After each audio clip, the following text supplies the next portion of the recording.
Hello everyone, Bill Feudale here, your grit coach. And today I wanted to take a couple minutes to define what is mental toughness, what is the Grit Training Academy, what do we do, and why listen to Bill Feudale. So first of all, what is mental toughness? Well, mental toughness defined is the resilient and confident ability to predict success in sports, business, or life. Grit, on the other hand, is the passion and perseverance to overcome obstacles and failure to achieve a long-term goal. My definition of the two would be the ability to keep a good attitude when things aren't going your way or when you're at your lowest. So taking that into consideration, how is it taught? First of all, I'm a football coach, so if you were to put it into football terms, if I want to have success on the football field, I need to study my competition and find out what their strengths and weaknesses are. Well, for you, what is your strength and weaknesses? Because quite frankly, you are the competition. To have success, you've got to know what your strengths and what your weaknesses are. Our greatest battle is within ourselves. We have to understand that our thinking, our perception is our reality. So what we think about is really what we become. So the first thing in mental toughness is to be able to have the ability to change your thoughts. So most of this comes from your programming. And it's a little story I like to call the 148,000 no's. From birth until the year 18 years old, you were told no 148,000 times in a positive family environment. So you were told what you could not do. This has formed a pathway in the brain that leads you back to self-doubt, fear, not wanting to explore different things. And again, without replacing that programming, you're always going to go back to that programming. So what is my job here as a grit training coach? My job would be to change the way you think. We've got to replace that programming first and foremost. And there's a way that we can do it, and I'll explain that and how we do that. You have to create a compelling vision. So that would be looking forward to the future at what you want your results to be. Then we reverse engineer goals in order to get you there. Take massive action, which would be things like visualization, deliberate practice, those sort of things. I keep you accountable, and I support you and bring you motivation. That's what Bill Feudale does. So I've had a lot of questions, and again, I've had to deal with these questions myself, my own inner self. Why would you listen to Bill Feudale? And I think a lot of that has to do with learning my story and how I got to where I am today. So I was born to a mother who was 16 years old at a time where it really wasn't acceptable, to say the least. I grew up in a small coal region in Pennsylvania. My dad passed away when I was 8 years old. I was taken advantage of by neighbors and babysitters. I remember one compelling story that stayed with me my entire life. First Holy Communion, and everybody in our class was in red suits, but we couldn't afford the red suit. I was the only one with a brown suit. And I remember stepping out of the car and my mother being in tears. And she said to me, "Son, these people are no better than you are. You can accomplish anything you want in your life." And that stayed with me for a long time. I moved to Michigan, 500 miles from where I lived. As a freshman in high school, I played football. My 10th, 11th, and 12th grade years, I didn't play sports because I got a job. We lived in a mobile home in an affluent community.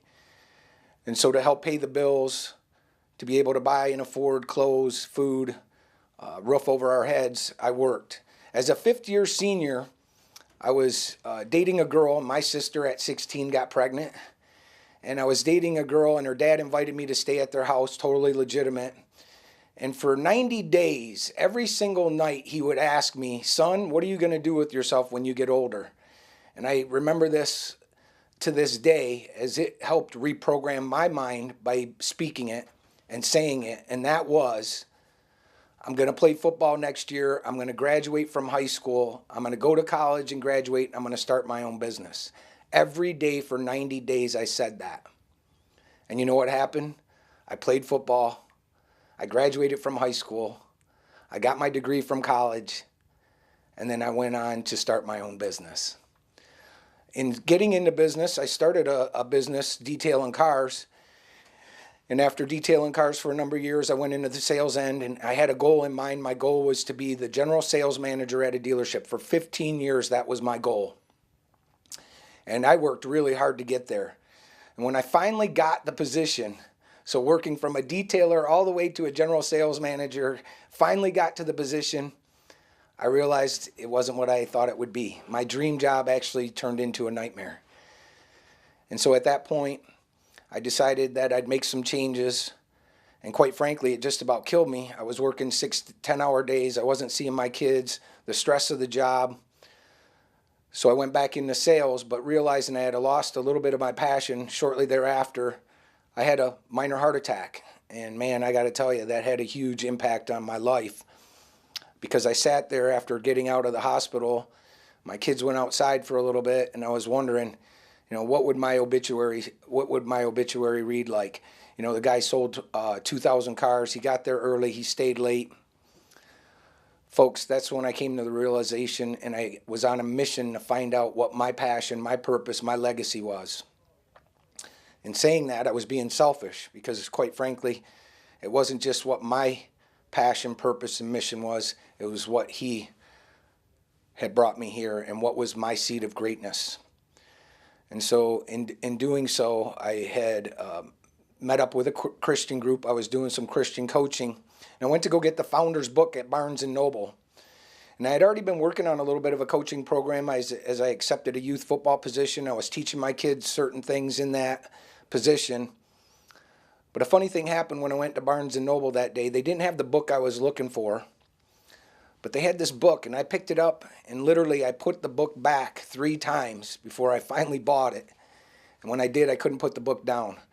I ended up friending the author and taking his course. So there's a lot of people out there, well, what credentials do you have? Well, in order to get to my general sales manager's position, I spent the better part of 15 years studying self-development. It took me from detailer to general sales manager. I literally could stack the books from the floor to the ceiling. Books, CDs, notes from the floor to the ceiling.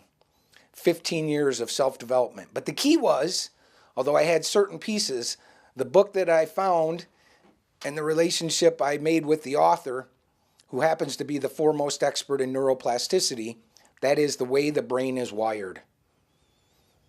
And it had a profound effect on my life. And now is a part of the program that I've developed that you could take advantage of. So the foundation is to change the way you think. And you can't just change it, you got to replace it. With his help, I've developed the foundation for my core principles in the program. So we change your way of thinking. When you change your way of thinking, it's inevitable that your beliefs and attitude go with it. So you've just changed 3 major points. You've changed the way you're thinking, you're taking into consideration your beliefs, and your attitudes. They all go together. In addition, add massive action. Just taking my course is not going to be it alone. You have to do things on your own. You will have to take that massive action. I will help you, support you, give you tools like deliberate practice and visualization. And then lastly, you'll get extraordinary results. So again, this is Bill Feudale. I challenge you, if you need some help, 1-877-755-GRIT, 1-877-755-4748. This is Bill Feudale, your grit coach.